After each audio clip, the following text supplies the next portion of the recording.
Cool. So here's the first argument. This goes by many names: the design argument, the teleological argument. But we're going to look at the first premise. The first premise, and also I'm going to say that the arguments I'm presenting, the first ones are going to be maybe not as strong as the following ones. So some people are going to say, "Oh, this argument was really convincing. There's like 20 proofs for God's existence." This is going to be maybe weaker than the following argument I'm going to give you. Okay? So the first premise of this design argument says this: anything that has attributes of design and order requires a designer. Anything that has attributes of design and order requires a designer. Can I have a volunteer to come up? Yes, come on up, Samantha. Give it up for Samantha. All right. Samantha, I'm gonna pretend you're walking down the street, and all of a sudden you look down on the ground and you find a Rolex watch. You pick up that watch. Now there's three options when you see this Rolex watch. The three options are this. This Rolex watch has either been there for all eternity and it has never been created. Or you can say that it randomly assembled, like the spring factory and the tin factory exploded, and all these parts came together and formed this watch. Or you could say that, wow, someone designed a really cool bling watch. What would you say, A, B, or C? C, definitely? All right, give it up for Samantha. Watches have attributes of design and order, okay? And we know that when we see design and order, it requires a designer. Now, if you're walking on the beach, okay, how many of you have been to the ocean? Oh, it's beautiful, okay? My dream, my wife and I, our dream was to be on the show Lost. It's our favorite TV show. And when we heard that airliner disappear, we're like, why did we book that flight? Lost was going to start for real, right? So you're walking along the beach, and you see these like kind of cool squiggly lines in the sand. And what do you think? Wow, the waves made some cool lines, right? Now, if you see these, these lines that say SOS, I'm in the jungle, help, are you going to think silly waves? Crazy, silly waves.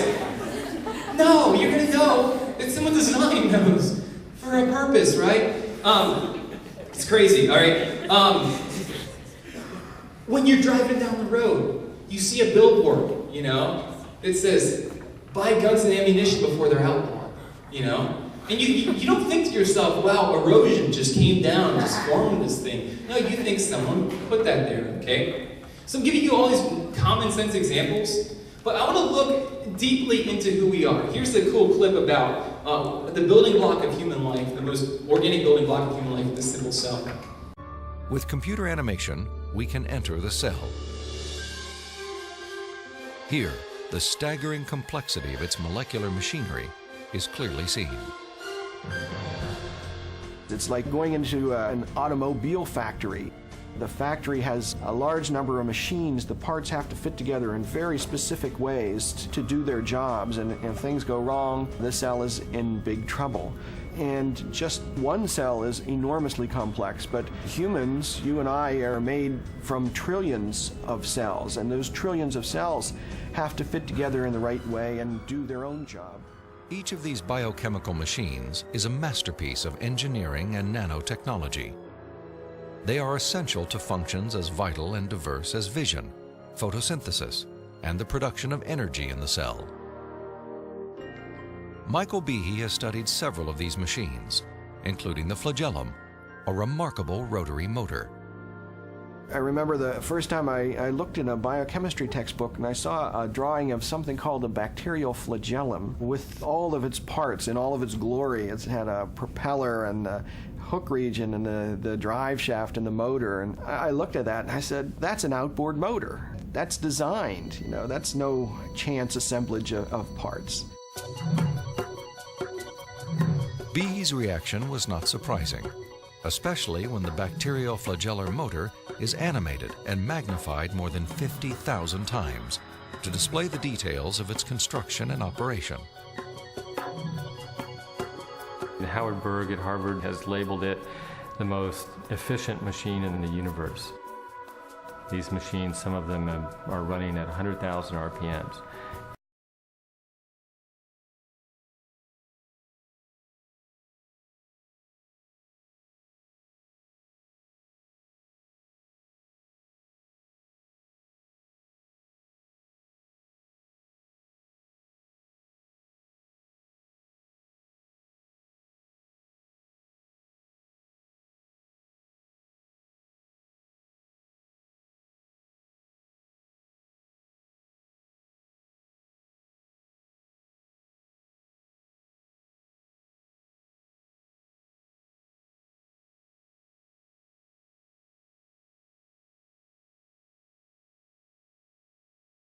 When you look at the smallest organisms, the bacteria, even the human cell, you see attributes of design and order within us right there.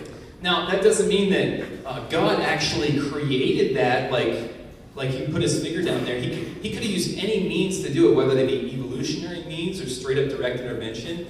But the purpose is they have design and order. All right. You see design and order in those simple cells, okay? And then, here's the second premise.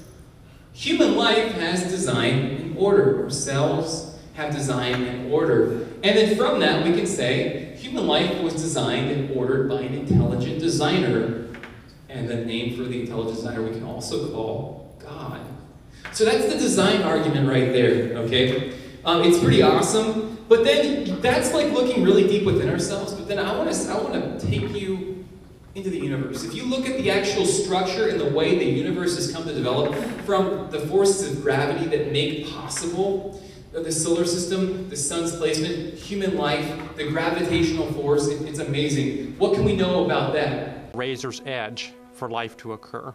For example, if you didn't have something like gravity that pulled matter together, you would never get planets, you wouldn't get stars, you wouldn't get any complex organisms. If you didn't have the strong nuclear force, there would be nothing to hold protons and neutrons together.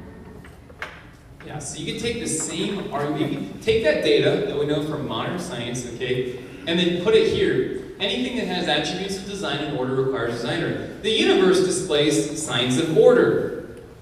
The universe is the product of an intelligent designer. You could, like they say, invoke chance that it wasn't put this way, but that would be like, the odds of that being true are 1 in 100 trillion, trillion, trillion, trillion, trillion, trillion.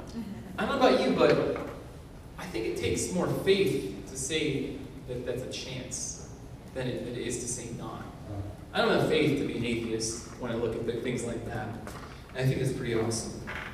So that's the argument from fine-tuning. I think that's even a little stronger than the molecular one, because there's so much baggage with evolutionary biology in there. But with that, there's no really way around it.